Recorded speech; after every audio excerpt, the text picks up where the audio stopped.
This is the Five Starr Podcast.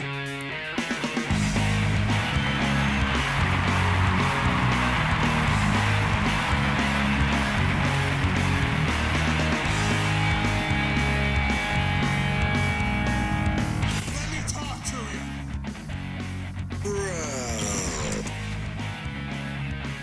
Hi.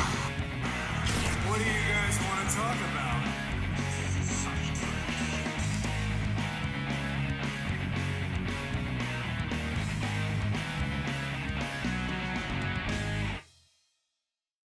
Thanks, guys. Back to you. Sometime between now and Friday, I'm going to have to figure out logistically how I want to do next Monday's show. I'm going to be moving this week. It's going to be overly chaotic to begin with. I know there's an In Your House pay-per-view coming up next week. At some point, I'm going to need to set aside a few hours to watch that. Of course, with the move, I'm really only picking up the keys and then moving in small furniture. So I'm not really moving in per se.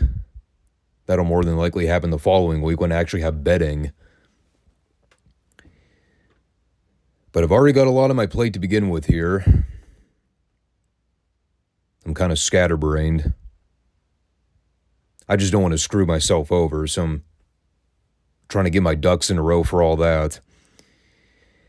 This might not be the most lively podcast we've ever done on the channel, but it'll be relatively short since we've only got Retro Raw and Retro NXT to cover. So if you're checking out the Five Starr Wrestling Report for the first time, welcome. Make sure you subscribe, comment, and like the show for me. Check us out on Rumble as well, Mondays and Fridays. You know the deal by now. It's been the same status quo opening monologue for 3 years. It's the wrestling channel nobody knows but everybody needs. Especially these days. I'm probably the biggest detox out there in comparison to a lot of the modern indie garbage happening on AEW. While those guys are sticking needles in each other's mouths and staple gunning people in the chest. Well, I'm over here just trying to talk about bare bones pro wrestling. I'm the sane one, apparently.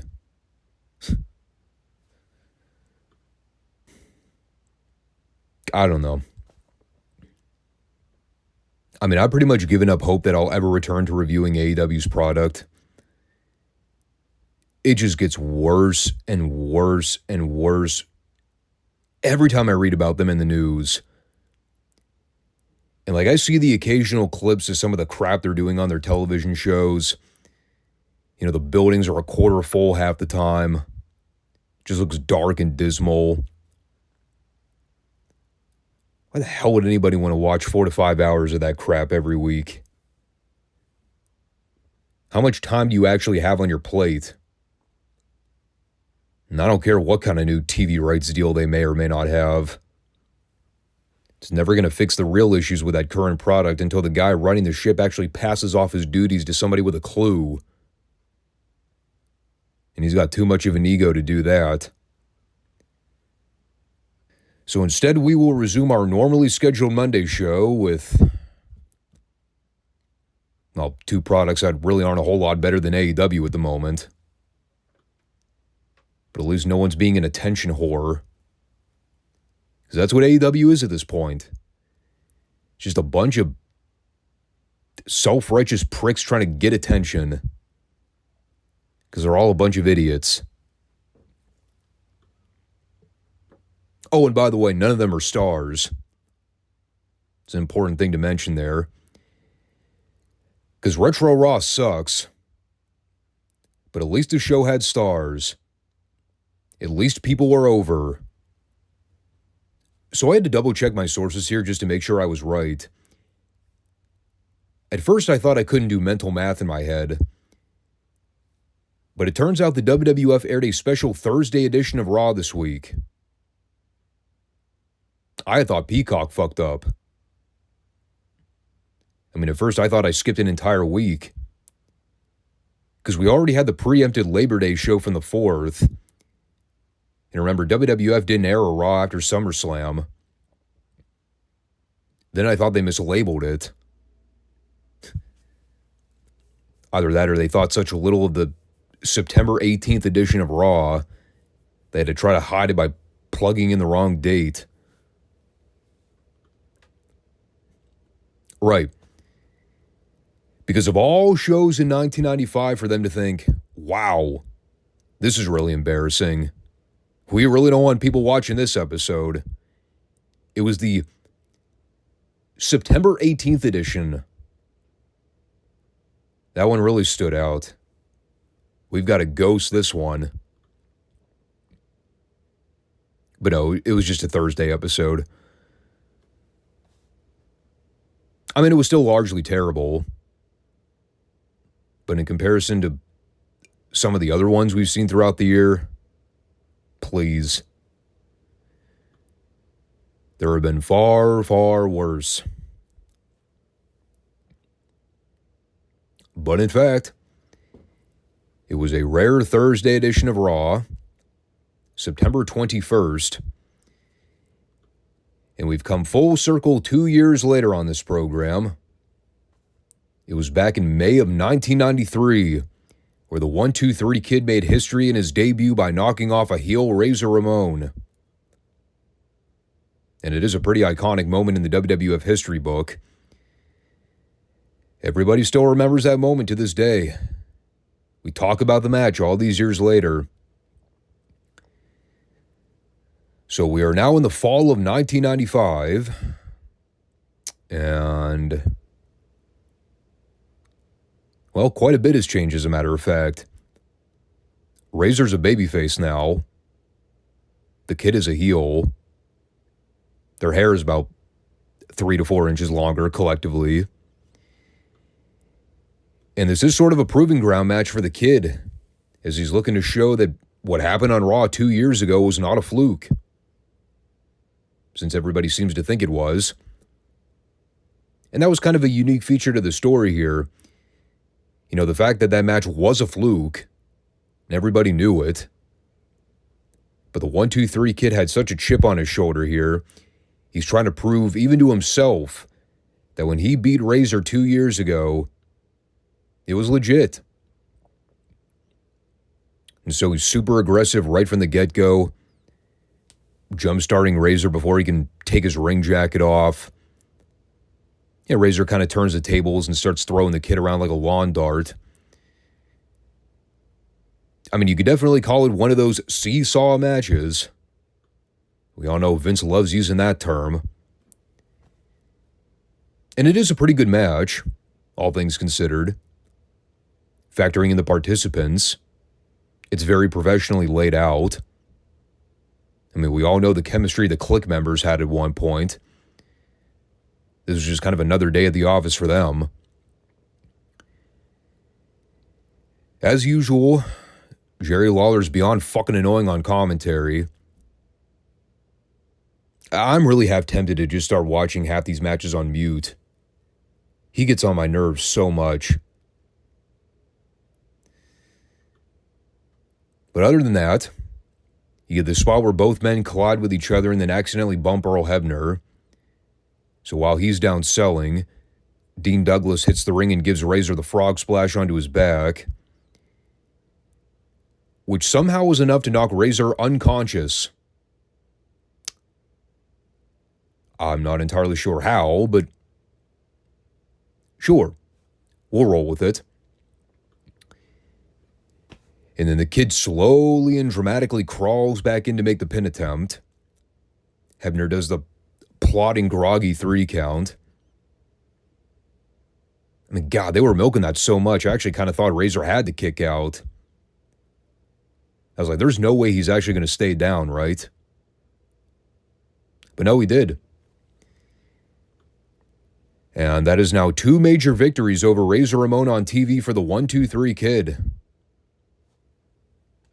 This one obviously coming with an asterisk next to it. And that led to the whole post-match where Dean Douglas is in the back giving another one of his report card recaps.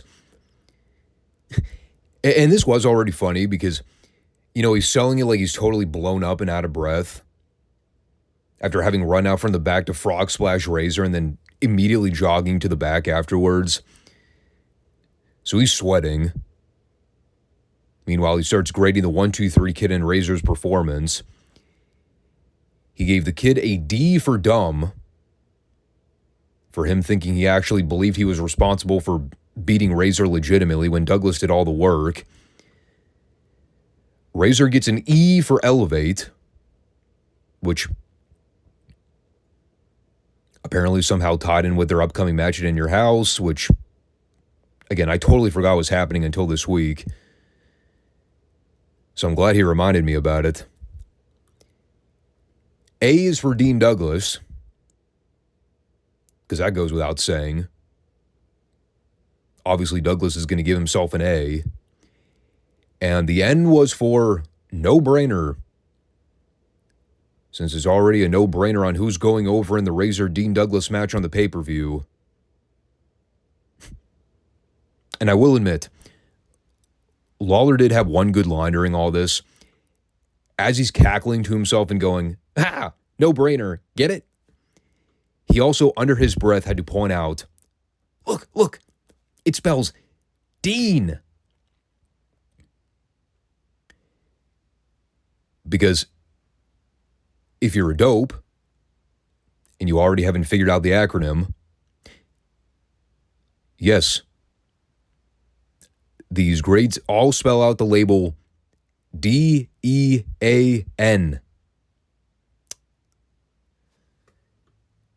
It's almost as if Dean Douglas was a genius or something. Not the genius. That was Lanny Poffo's gimmick. No, Dean was simply a genius. So when we return from break, we get Kama and Tatanka of the $1 Million Corporation versus Sparkplug Bob Holly and Savio Vega.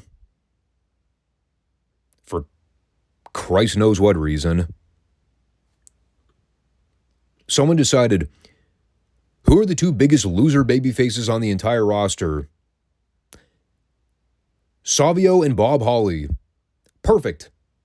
Put them in a tag match, brother. This is also the match where I determined Savio may have had the worst drop kicks I've ever seen from a pro wrestler. He looked like a fat kid on a trampoline trying to do gymnastics. So the heels did a bunch of illegal double teaming behind the ref's back. It was all during moments where Bob Holly kept trying to get involved, but the ref wasn't paying attention to the heels. And Lawler kind of exposed the stupidity of that whole spot in wrestling, mentioning how Holly doesn't even realize he's the idiot that's responsible for causing the distraction. Exactly. Which is why that spot is always so goddamn stupid.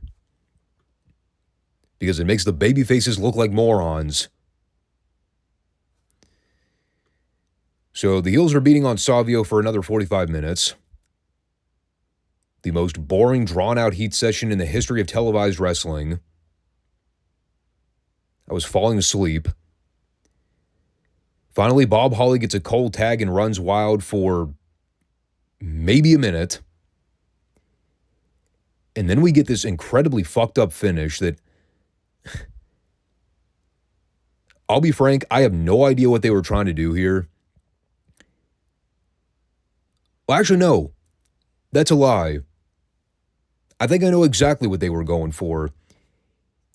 It was the Buzz Sawyer Tim Horner spot for Mid-South TV the other week, where the guy comes off the top of the crossbody attempt, but then the other guy turns it into a snap power slam. That is kind of what Kama attempted to do to Bob Holly here. Only it nearly ended with him paralyzing Holly by dropping him right on the back of his neck. And they also had a terrible camera shot, so you couldn't even see Kama catching Holly and then falling to the side with him. And they also had a terrible camera shot, so, you see Kama and Holly falling to the side in a heap. And then Comic Grapevine's Holly for the pin. Horrible finish. Nearly disastrous. Plus the match was long and terribly booked. I also had no idea how any of this tied in with the In Your House event. So that was a lame segment. As was Jean-Pierre Lafitte's match with, whatever the hell the guy's name was. I totally forgot. Generic 90s job guy with a mediocre physique. And we also had Bret Hart over the phone doing his ASMR monotone dialogue. He tried to plug the In Your House match he's having with Lafitte on Sunday.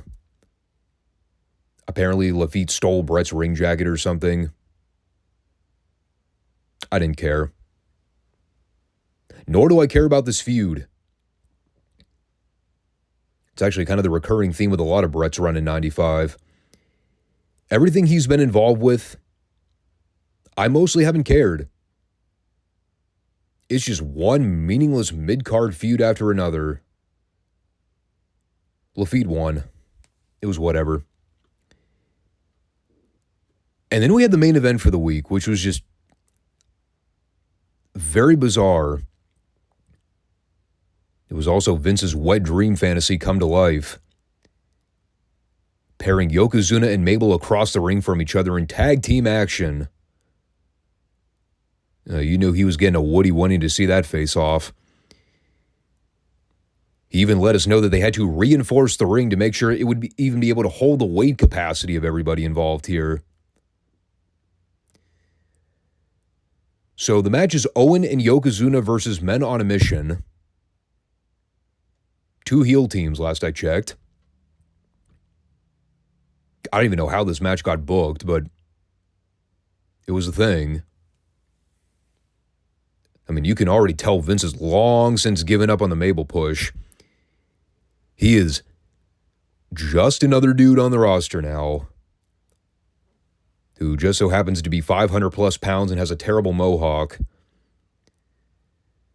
So, not having any idea who I was supposed to cheer for here, I just kind of presumed Owen and Yoko were the de facto babyfaces since Mom spent the entire match beating on Owen. Or at least the first 70% of it. He was also the only guy in the match who could work the babyface and peril role. But then they eventually switched roles by having Mo be the one to sell for Owen and Yoko. And then Mabel was trying to cheer on Mo to tag him in. So I had no idea what the hell was going on here. All I know is I laughed every time Owen would hit a move, but then he would fire up and throw his hands in the air and be like, "Yeah, baby, I did it." Which I think was Owen just being Owen. So they get to the deal where Owen and Yoko are double teaming Mo. They manage to knock Mabel out to the floor. Then right as JC is distracting Hebner on the apron, Owen drop toe holds Mo so Yoko can give him the leg drop over the back of the neck. And then Owen pins Mo, which Mabel sells by immediately walking to the back and leaving his partner behind. Obviously a sign of things to come. Which is funny because I don't think Mabel lasts through the remainder of the year. Actually, he might. I think he might participate in the 1996 Royal Rumble, but then he gets fired shortly thereafter. In any case, I don't know what the purpose of the match was. It's already very rare that we see heel versus heel in the WWF to begin with. But there really wasn't even a story reason to do this match. It was just two heel teams having a random televised match. Not even a title match, which is really strange. I don't know. Whatever. That was my general opinion of Raw this week. Yeah, whatever. Oh, but we're not done. Because then we had Shawn and Diesel in a pre-tape talking about the In Your House pay-per-view on Sunday. For reasons that I don't believe they really ever explained, they're apparently doing a winner-take-all title match. I don't know. Okay, so it's Shawn, the IC champ, and Diesel, the WWF champ, going up against the WWF Tag Team champs, Owen and Yokozuna. Again, I don't know how this match came together. I know it's only been like 3 weeks in SummerSlam. We really haven't had an episode of Raw since the September 11th show. Not a whole lot of time to generate a card. So it seemed a little hastily thrown together. In any case, Shawn and Diesel vowed they would walk out with all the gold. It was a very cut and dry babyface promo. And then we had all the heels standing in the ring after break so Jim Cornette could give some kind of commentary about the pay-per-view match. I mean, he was basically dialing it up here and trying to hard sell a match that should have been built up for like 3 months. And instead they crammed all the build into one show. I mean, it's a hell of a promo. I mean, he put over the fact that Yoko's a former 2-time WWF champ. Owen's a former King of the Ring winner. They're both championship material. So all they need is an opportunity to take home the gold and they'll succeed. Meanwhile, it's Diesel and Shawn that ought to be questioning their loyalty after the last time they were tag partners. With their egos, they might look for any excuse to backstab the other and prevent the other from holding one of those championship belts. And that is basically the story of the feud. I mean, Shawn and Diesel obviously want to be the tag champs. At the same time, you would think they would want to hold on to their singles belts. And if the problem arises where either of them are in jeopardy of losing their singles title, what's going to happen? Are they going to try to bail the other out? Or are they going to let the other take the fall to save their own skin? It's a good question. And we all know with Diesel, he's going to be turning heel pretty soon. So we'll have to see what happens there. And I guess it does answer my lingering question about the whole title for title thing. Like, if Shawn and Diesel win, well, that's pretty clear. They obviously become the new tag champions. But what happens if Owen or Yoko pin Shawn or Diesel? Like, is it one of those things where only one of the singles belts would change hands? Depending on who gets pinned, I guess. So if Owen pins Shawn, then he becomes a new IC champ. If Yoko pins Diesel, then he becomes a new WWF champ. I think that's how it works. But in the case of Owen and Yoko, it wouldn't be both of them leaving with the IC and the WWF tag belts. Unless they did a double pin. It's just whoever gets the pin becomes the new singles champ. Kind of overbooked, but I think I see what they were going for. All in all, the show was largely back to normalcy in terms of mediocrity. I mean, last week was the obvious rare gem in the dog shit pile. I think we all knew that. I forget what the technical term is. Can't think of it at the moment. The opener was good, even if the finish was kind of blech. I'll give them credit. They tried their best to cram in a bunch of hype for the In Your House pay-per-view. Not really a pay-per-view worthy card from what I've gathered. I've skimmed out the card on Wikipedia. It is easily the worst card of the 3 In Your Houses we've seen so far. I don't even know why they're doing it. So that'll hopefully be a rapid-fire recap so we can move on and forget it ever happened.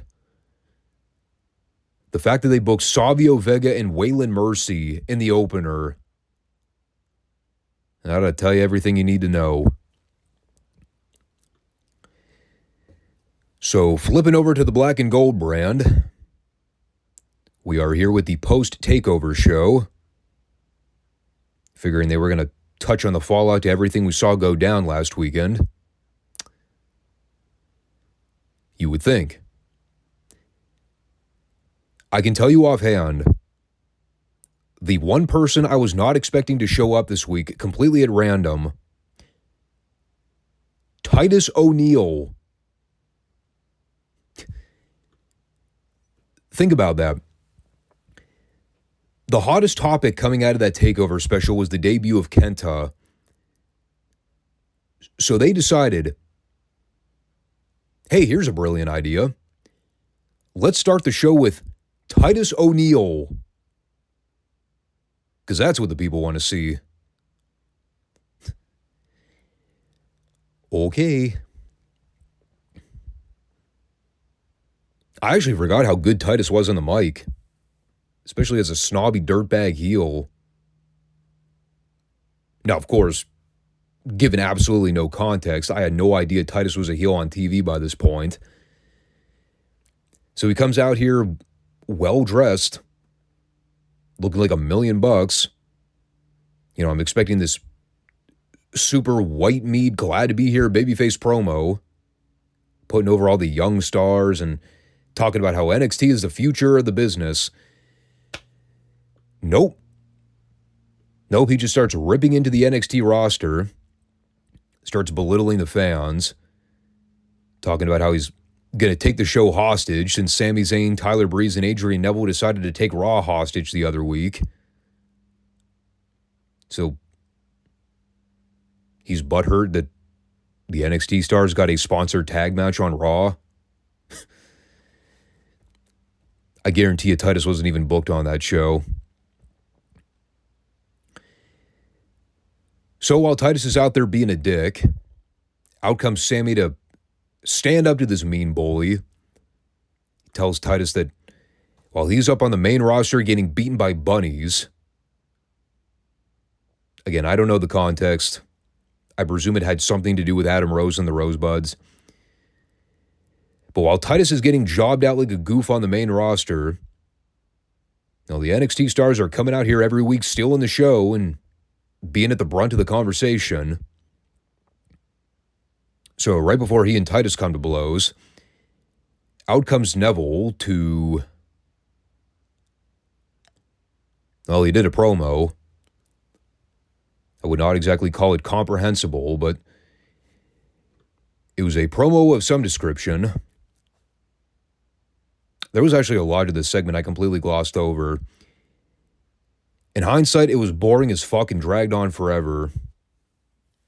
Essentially, Neville tells Sami to go piss up a rope because he wants to be the guy to stand up to Titus and defend the honor of NXT, which apparently you can't do unless you're holding a championship. To which Tyson Kidd interrupts, and he starts going into a rant about Sami being a loser and falling short of the mark yet again. All I know is that Sami tried to get over the fact that he wasn't mad about the way Neville retained a takeover, even if it was unethical. But then Neville threw it back at him and said he'll never be NXT champion for that very reason, because he doesn't have grit. And so finally, William Regal came out and gave the segment some sort of purpose. He booked Titus and Tyson against Neville and Zayn for the main event. Insert Teddy Long joke here. Yeah, that took 10 minutes to set up. Fun fact. And then we eventually come back for Charlotte Flair versus Emma.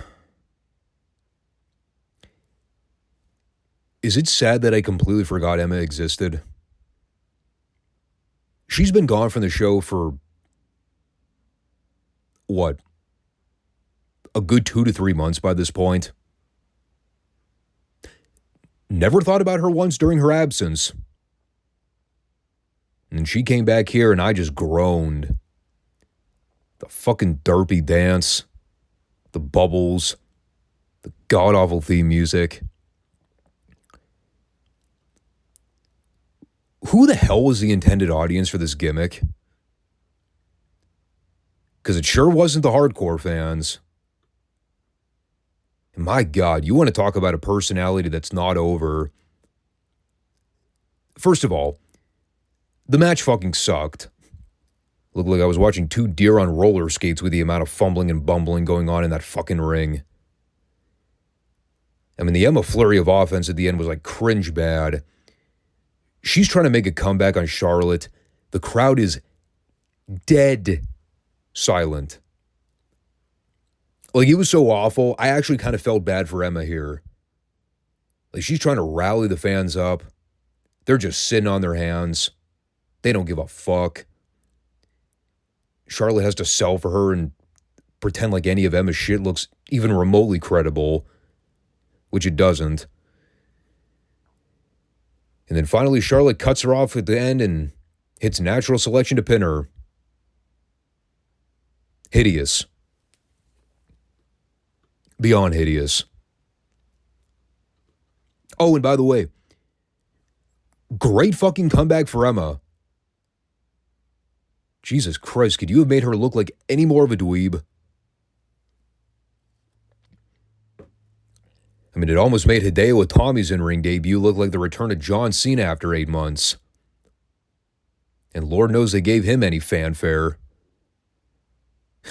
Didn't even bother to roll out the red carpet for poor Itami. Keep in mind, too, this was taped literally just days after he debuted on the Takeover special. He comes out for his first televised match. It's the first time we see Hideo Itami in action in front of the American market. On a major platform. There was no promotional video package for him. There was no highlight footage. No inset promo so he could talk about his ring style or even allude to what we can expect out of his offense here. No. It was, here's the new kid on the block, coming out to have a cold TV match in the middle of the show with no hyper fanfare. Oh, by the way, sidebar here. I may accidentally use the interchangeable Kenta/Hideo Itami ring name. Apologies in advance. It's going to take some time to adjust. I mean, I've been calling him Kenta for so many years now. It's kind of hard for me to just wrap my brain around the name change. And like, I mean, as a get-over match to spotlight Itami, it was okay. I thought he looked all right. There was like one visible slip-up where he went for a springboard dropkick and almost lost his balance. But he didn't look bad. You know, Kenta's mainly noted for his strikes and kicks, and that was a heavily featured part of his offense here. You know, they let Justin Gabriel get a little bit of heat on him, so it wasn't an outright smash over. But he went over with that Finn Balor double stomp foot deal, Bob. I forget what it was called, the coup de grace, which I also forgot about. I didn't realize he and Balor used the exact same finish for a period of time. You know, again, there was nothing wrong with the debut. It was a fine match. Am I the only one, though, that just thought it was very improperly placed and unceremonious? Like, think about it. It was like, oh, by the way, here's Hideo Itami, smack dab in the middle of the TV program. He gets a win. It's fairly decisive, but kind of not what you were expecting to get over the new talent. And then they completely cut his nuts out from under him directly after. Because the Ascension hit the ring. They lay waste to him like a sack of shit. That was baffling to me. I was like, the guy literally just had his first match. And you're already treating him like just another one of the boys. I mean, that should have been the ultimate white flag right there. The moment we all should have realized, yep, this guy is not going to be around WWE in another 5 years. But people really wanted to believe the hype. They really wanted to drink that Kenta Kool-Aid. Now look what happened. And I'm pretty sure he doesn't even make it another full year before he gets hurt. I vaguely remember they do something with him and Finn Balor as a tag team. That was all in the short term, though. And then, like, sometime between January and the early summer of next year, like, I remember he gets hurt, and, I mean, he's out for almost an entire calendar year. So we'll see. So far, the Hideo Itami WWE run is not looking all too promising. And that was followed with Baron Corbin beating CJ Parker in a rematch from the Takeover pay-per-view. Because apparently Parker getting beaten in 15 seconds wasn't decisive enough. This time Corbin had to beat him in like 9 seconds. In reality, it was more like 30. And then we had a horribly filmed skit from the gym with Enzo, Cass, and Carmella. And by horribly filmed, I mean, Cass was directing the whole thing from his iPhone, so it was very shaky.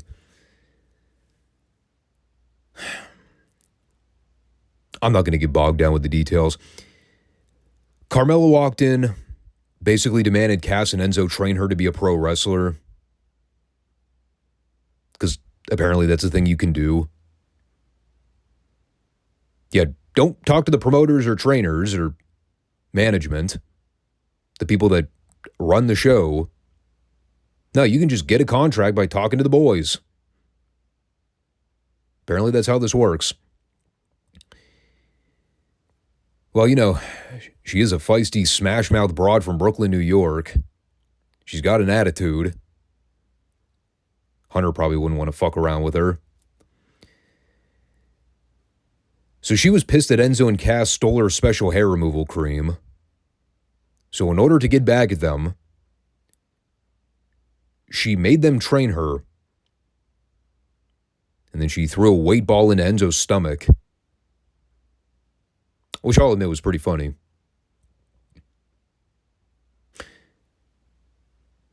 I'm not making any of that up, by the way. This is how they try to justify Carmella as a WWE pro wrestler. The former kayfabe hairstylist got mad when her two bumbling buffoon friends stole her hair removal cream. So she then made them train her to be a wrestler as an act of revenge. It was an act of revenge on the people that had to watch her. And you know, at the same time, it still makes more sense than them trying to get me to buy Riho as a legit pro wrestler. Lord knows AEW's been trying for almost 4 goddamn years to make that happen. At least Carmella had body definition. And then we had the main event. Tyson Kidd and Titus O'Neil against Sami Zayn and Adrian Neville. Looking back in hindsight, I still don't know entirely what the purpose was for having Titus wrestle on the show. I mean, you literally could have plugged any other heel into that spot. It would have accomplished the same exact thing. It's not even like Tyson got the pin. It's not even like Titus got the pin. Because Tyson was the one that went over. I don't know. Pretty paint-by-numbers TV match. They had a bit of a miscommunication story going on between Neville and Zayn early on, but I mean, nothing to make you think they were going to break up or turn on each other. But Sami got worked over for the vast majority of it. Eventually, Neville got in and ran wild for a minute. They did this spot where the ref was trying to hold back Zayn to force him out to the apron. And the distraction allowed for Titus to shove Neville off the top rope when he was going for his red arrow. And then Tyson got the knees up, cradled Neville into a small package, and got the 3. So I believe that is the 3rd consecutive time Tyson Kidd has pinned the NXT champion. Obviously a non-title contention, but It is a pretty interesting little story they got brewing there. Although the bigger picture is everything surrounding Sammy and Adrian. Now that they've kind of teased the heel turn with Neville and alluded to the idea that it's going to happen. So that's obviously the bigger picture here. But yeah, the show pretty much sucked this week. Other than the Itami in-ring debut, it was a very missable program. I know that's not a word, but you get what I mean. I mean, I guess the next big Takeover special isn't until, December? So they got a lot of time to kill between now and then. Unfortunately, that probably means a lot of filler and buffer in between now and the winter season. Yeah, I know we still get guys like Balor and Kevin Owens showing up pretty soon. So we at least have that to look forward to. But so far, the newest big signing, Hideo Itami. Yeah. Historically, not one of their better signings. We'll just leave it at that. But on that note, we're going to wrap it up here. We'll have the Friday show coming up this weekend with all the classic territorial footage. And at some point next weekend, I'll find time to sit down and watch that Takeover, or not the Takeover, the In Your House special. And out of curiosity, let's see if I can get through this time without getting a nosebleed at the very end. So we have 1, 2, 3, 4, 5, 6 matches on the In Your House 3. Savio Vega and Waylon Mercy in the opener. Psycho Sid and Henry O'Godwin. The British Bulldog and Bam Bam Bigelow. Dean Douglas and Razor Ramon. Bret Hart and Jean-Pierre Lafitte. And then Diesel and Shawn versus Yoko and Owen. 3 of those matches were built up on television. The first 3 may as well have just been drawing random names out of a hat. That's also not taking into account all the dark matches. Apparently, Fatu wrestled Hunter Hearst Helmsley. Goldust wrestled Bob Holly. Ahmed Johnson versus Skip. Christ almighty, Ahmed Johnson has already debuted. And then we also had Undertaker and King Mabel, which... Was that the match where Mabel broke Undertaker's nose? Or his orbital bone? I can't remember if it was that or the TV match. I mean, I know that's coming up pretty soon. So yeah, we'll see. I mean, the matches are relatively short. The longest match in the show is the Bret Hart Jean-Pierre Lafitte match, and that only goes about 16 and a half minutes.